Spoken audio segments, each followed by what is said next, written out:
Okay, today's topic, how to start what you want and how to continue what you want. Let's get started.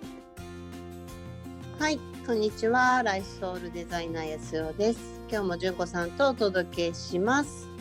今日のトピックは、やりたいことの始め方ということになります。はい。純子さん、お願いします。ですね、やりたいことを、見つけ方、やりたいことの見つけ方を前回お話とか質問させていただいて、で、はい、何度も私もいろんな挑戦を過去にしてきたんですけど、やっぱりその始めた時に大体自分のやることをビジネスにしたい時って一人で大体始めることが過去多かったんですけれども、はい、それでスタートしてみると結構全然お客さんが来ないとか、全然相手にされないみたいな時に結構落ち込むんですね。はいはい。なんかそこでお客さんが来てくれないことと、自分自身の価値というのは実際には紐づいてはいないんだけれども、なんだかそこを関連づけて考えてしまって、なんか誰にも見向きもされてもらえない自分は価値がないっていう、なんか痛みに触れるんですよね、自分の中の。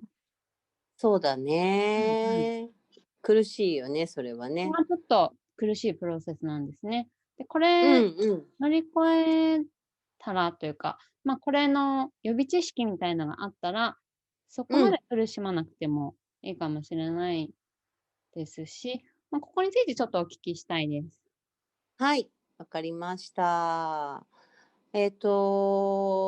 私のところにセッションに来たりトレーニングに来たりする人の、多くは、やりたいことがわからないからそれを自分を知りたいっていう人が来たり、もしくはやりたいことをスタートさせたんだけどうまく軌道に乗らない形になかなかならないっていう人が来たり、そっちの人はすごく多いんですよね。で、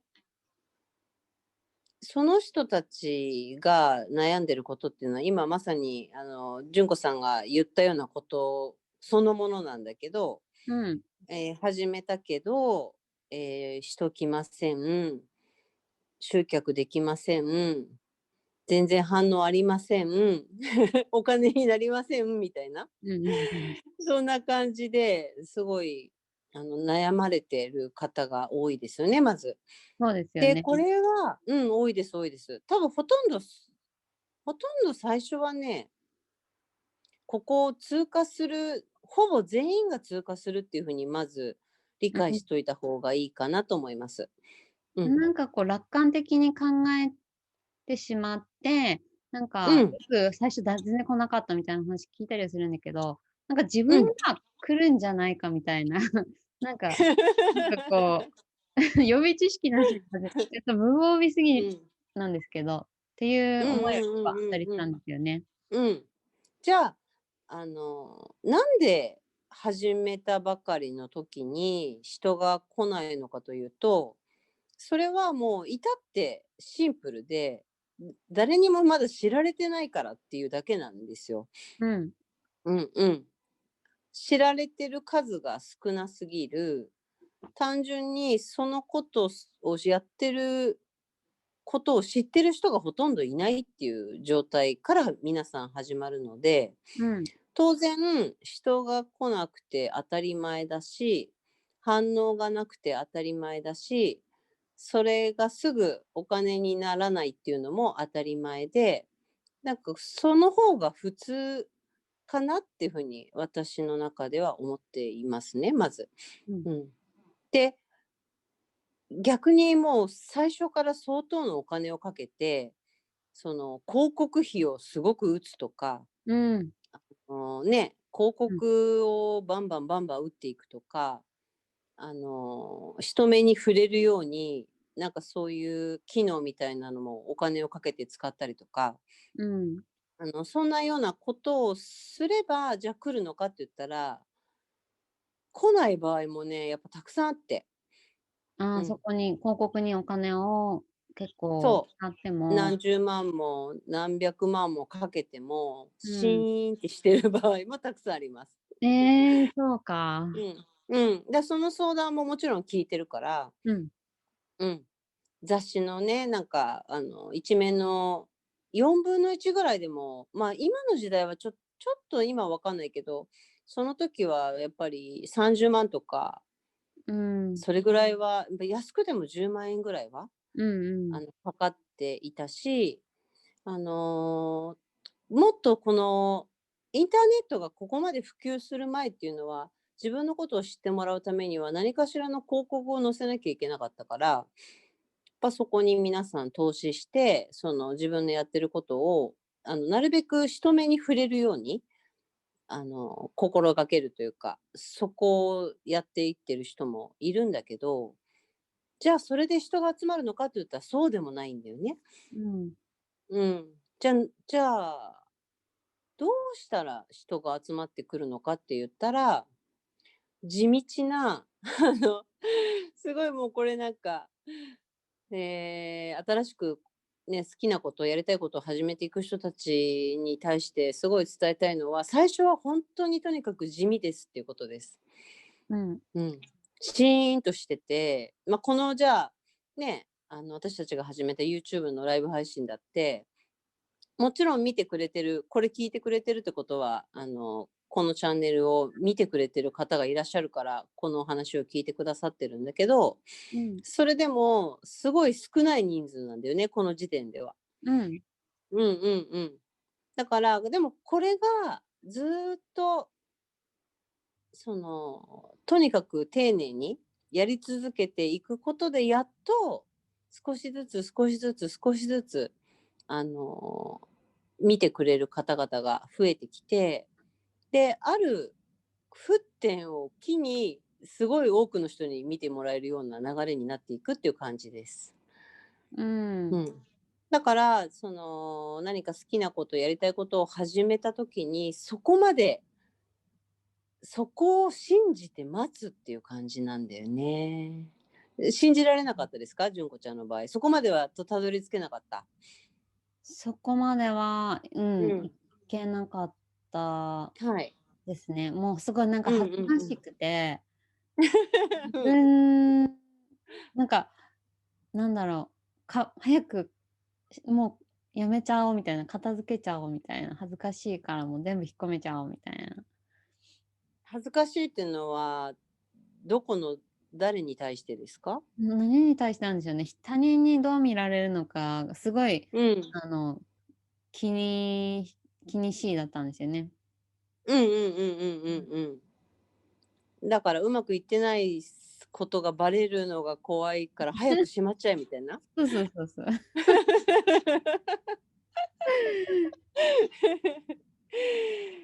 そう、だから、やりたいことを始めることは、誰でも今のこの時代できると思うんだけど、うん。そういう、恥ずかしいとか、誰も集まってくれないとか、私には価値がないんじゃないかっていう、そっちがどんどん大きくなっていけばいくほど、その重圧に耐えられなくなってきて、うん。なので、結局やりたかったことだったり、好きなことだったりしたはずなのに、なんかもうこれじゃないんだ、違うんだみたいな。私はこれじゃなかったっていう風に決断づけたりすることが多いかもしれないですね。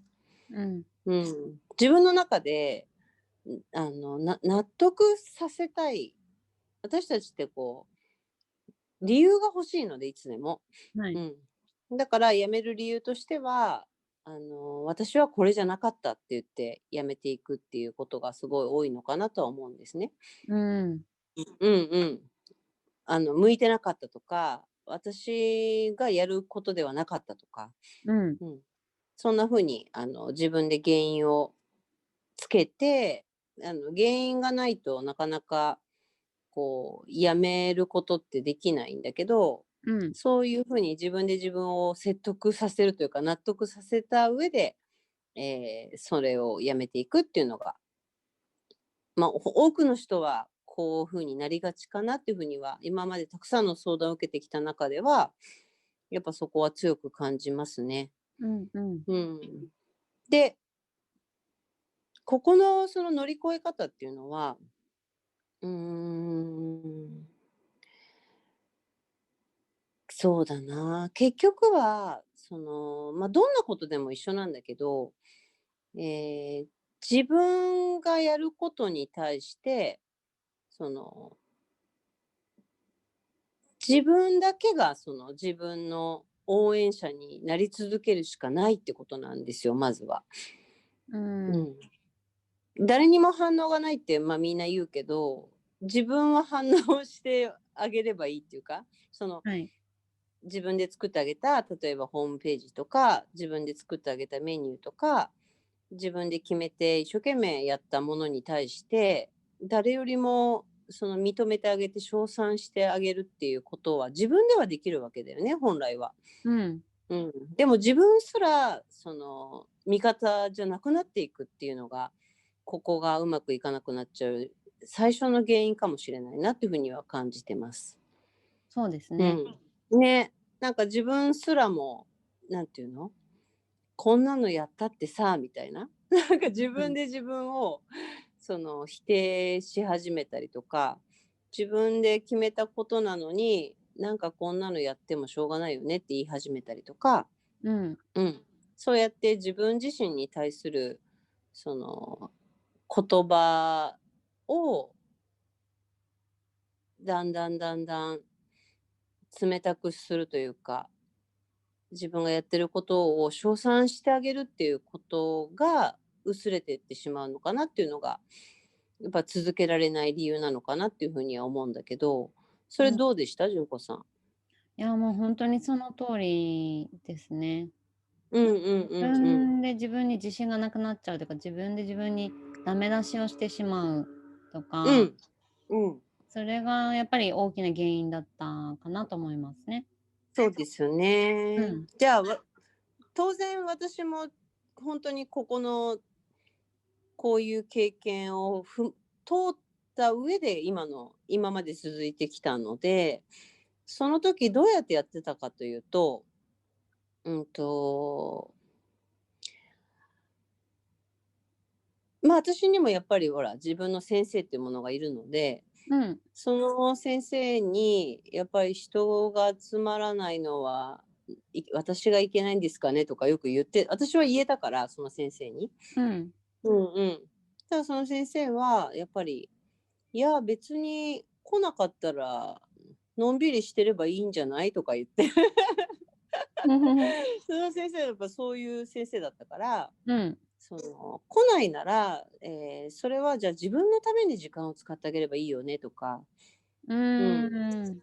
そう、来ないってことは、でも自分はいるんだから、じゃあ自分のために何かやってあげればいいんじゃないとか、うん。その、そんな感じでずっとそういう考え方を、ずっと伝え続けてくれた人だったから、だんだんやっぱりそういう力がついてきて、来ないならそうだ、自分の時間だから、じゃあ今日はこの時間をどうやって使おうとか、なんかそんな風に、その時間を過ごしてましたね。その人が集まらなかった時は。なるほど。うん。うん。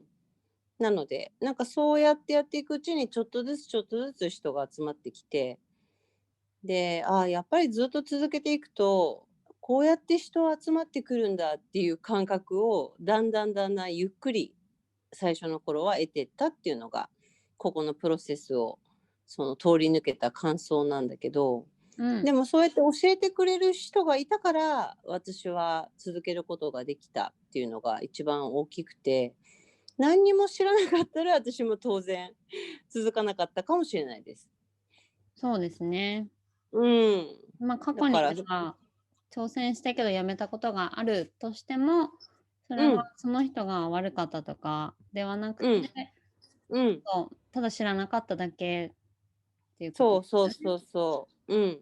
その自分の状況に対して、え相談できる人がいなかったとかね、ううんん、その素直に自分のこの現状を、分かち合える人とかが、まあ自分がうまくいってないことを人に言うってやっぱり勇気がいることなので、そのね、あまり恥ずかしくて言えないとか、うん、うん、なんか張り切って始めたはいいものの全然形にならないことを人にシェアするって結構辛い作業かもしれないんですけど、でもやっぱりそういう存在、自分が何か始める時にはやっぱそういうことを言える存在がいるっていうことはかなり大きいんじゃないかなっていうふうには私は思ってます。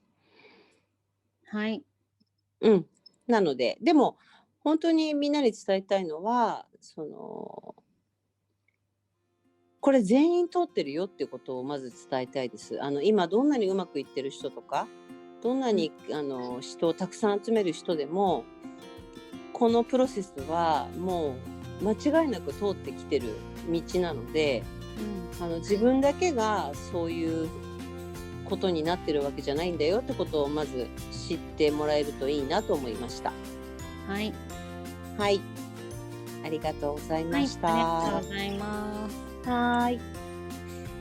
Okay, thank you for listening to it.